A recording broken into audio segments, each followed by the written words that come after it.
Hey y'all, this is going to be a little bit of a bonus episode here. Some people just requested that I show off everything that we've done so far, so I figured I'd just give you a quick little tour here. So this is the first building that we built, and yeah, the roadways have just been kind of extending as we go along. So dual water wheels, I just think that this view is pretty freaking awesome right here, just the water wheels coming in. It's always really neat. This is our temporary workstation. Pretty much anything you need to do real quick, you can just plop down the machine and do it.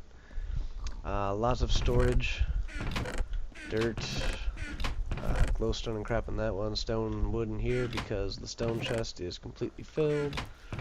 Our buildable items, some glass, some mossy cobble, what's left of my stuff, and some of Syn's stuff.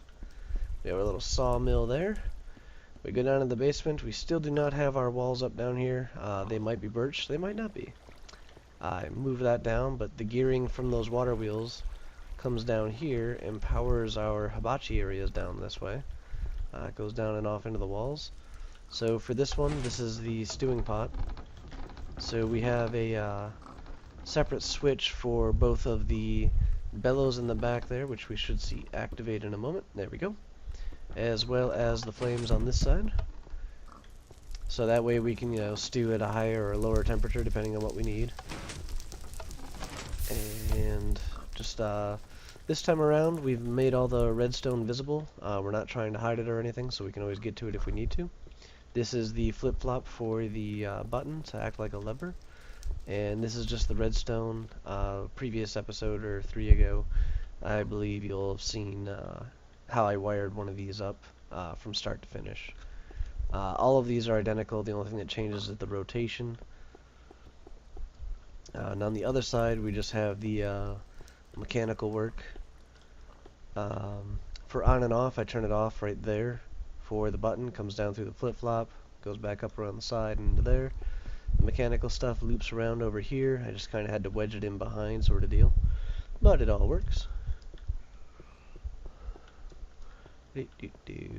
Over here we have the crucible, which never stops going. Do have a switch, but we just always have so much stuff to put into here to keep it going. So it's pretty much always running. Every now and again we toss in our steel forged items in order to get it working.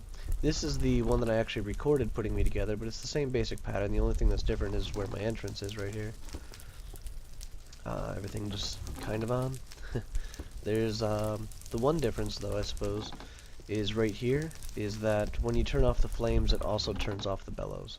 I just linked it down there real quick to turn off that power source. That's what goes to the turntable as well as up, over, and into the bellows itself. So just, makes it a little more clean. This is the flip-flop that turns it on and off. And the last one we have is a kiln, which is over here. This is the same as the one over there. It's one button that does both parts. So it'll turn on and off the bellows, which are on the right on this one, as well as the flames. And so that's just our little kiln. We don't have a pottery wheel or anything. That would be something we could pop upstairs. Oh, actually I did mean to hide that away.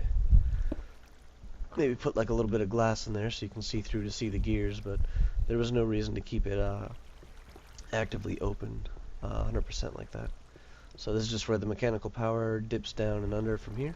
This is the one that goes up to the up above floor for whatever we need it to be. And this is our rope system. We've slowly started to explore the caves, but honestly we haven't had to really go that far in order to find things that we've been looking for. Well, was there 2 of them there? Nice.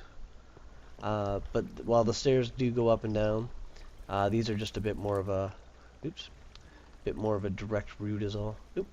Alright, kitty, stop throwing off my aim. So these go all the way back up to the top floor. So this is our main building, still one of the ones I'm the most proud of, and gives us everything we need. I still want to do some more things like a dedicated water wheel area. I don't even know if I'll actually grind anything, but a little water wheel house would be pretty cool. So the next thing on the list, just because it's close, is the windmill here. and we finally finished this up today. Actually, is redid the roof like I said I was going to. Got spruce on there, and I think it looks a ton better. We also did a roof up on the top. Oops. No. Oh, guess this was left on. Believe I was grinding some flour. Yeah, there we go. We've just been going at it. I mean, we have tons of hemp.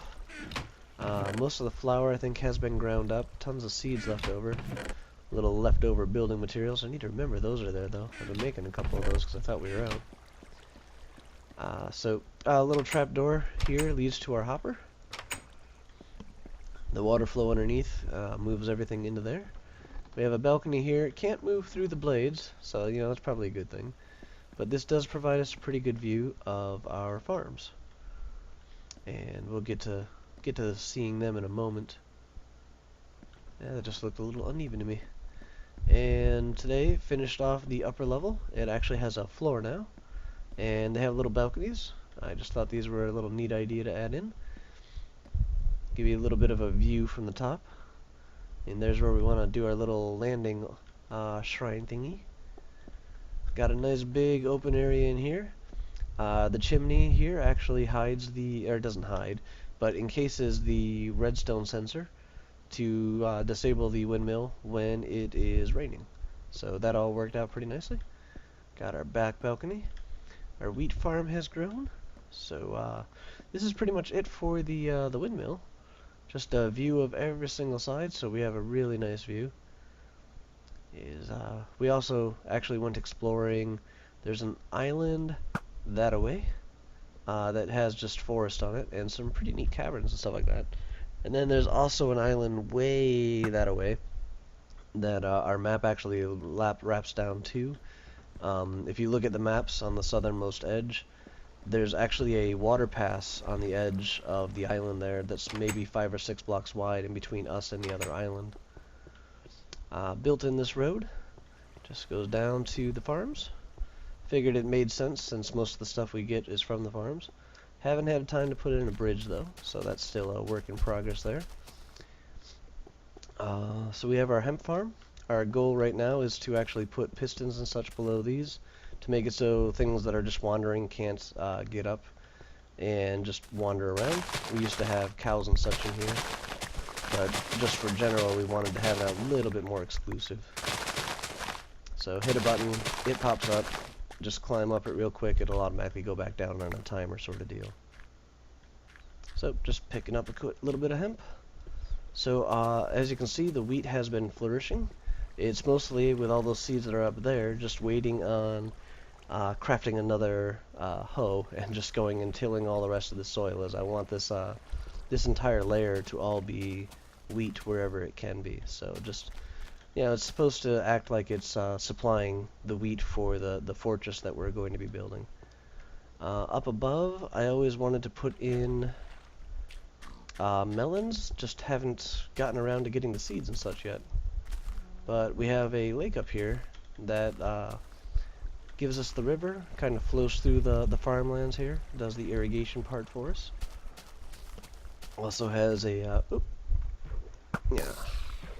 also has a little back waterfall that just, you know, this was done for looks. Goes down the side and goes out into the little bay here. On this side, this is where I was thinking of planting the melons. They would grow there. Plant another set here. They would grow into the middle. Just kind of work with that and see what kind of patterns I could get up here for them. But this is basically the farm. What we have over in this direction is the livestock. We've started building holding pens for them and stuff like that to get them out of our wheat area and such. Oh, I'll show you what we found under here. Is a underground lake. So that's pretty cool. We lit that up. We'll probably do some sort of a decoration with that being the primary parts of the decoration. But a little balcony overlooking the farm here. And down this way, this is where Crysyn has started the pen. Right now it's just holding about a dozen cows or so. And it'll go into this mountain, which is going to be North Keep. So this will be a military type installation. and they'll be able to herd the cows in case of attack, so they'll have a interior food supply. Got a little bit of a spider following me. A little bit of a lake right here, some sand and such. But this is basically it. Today we spent quite a bit of time excavating. I guess I can show you guys that real quick. That we've started on the underground part of the build over here, and by started on I mean we're starting to hollow out that mountain. So we can go in through here. Built this entranceway back to about the depth that we wanted. So right around here or so we'll start breaking out into the large open cavern. You'll be able to have the paths off of the side as well to go back into buildings that are on the side here. But this is the area that we have started digging out.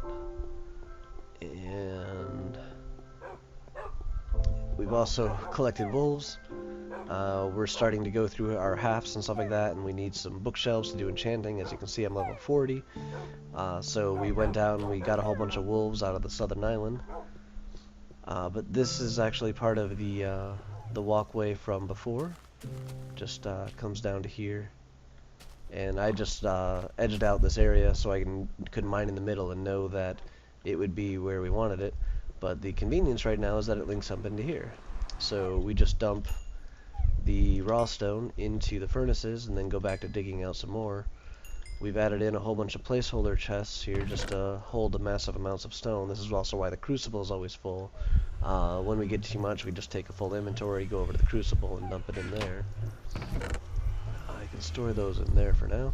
Tons of sugarcane. This will be used for some a library and such, for making books and bookshelves. And nothing in the ender chest. We just did some organizing and sorting and stuff around here. I mean, here's some more stone and such. I extended the the cane farm to be all the way around the lake, every available area that I could stick stuff into safely. Even right out the door here now has sugarcane. But just to show you how much of this has been done, I might as well just go up the stairs because we've got this entire half of it done already. There are a couple of holes here and there. There's still some cleanup to be done. Every now and again, apparently there's a memory leak, so every now and again we do run out of memory, and that's what happened earlier. We just called it quits. So that's why it kind of looks like halfway in progress here. But so work on this has begun, mostly for getting the resources right now. I'm not sure how we're going to go about doing the construction under here as of yet. But the intent is to use stone for quite a few things. So we figured we needed to get this stone out of the way. I want to say this is roughly... I've gone through 4 mattocks so far. I mean, this is what they're down to. And so Sins is helping out with his, so at least 5, but he's also got his shovel and stuff to dig with dirt. I didn't, so... quite a few blocks have been taken out of here. If I actually go up the rest of the steps, I suppose, I can show you that this does go all the way to the other side. It's not as deep over here, but it does extend on over.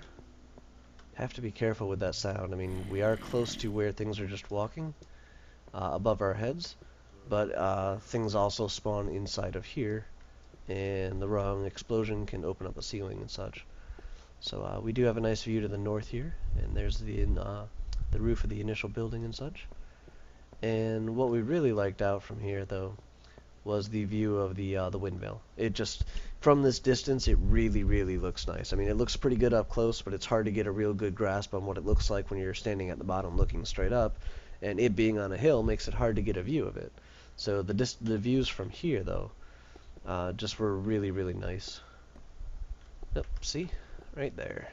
Because we don't have any torches right around here. So that's all the construction that's been going on. Sin and I have been somewhat busy, so we haven't been able to spend as much time online and active here as we were able to in our previous locations. Just the way things are working out.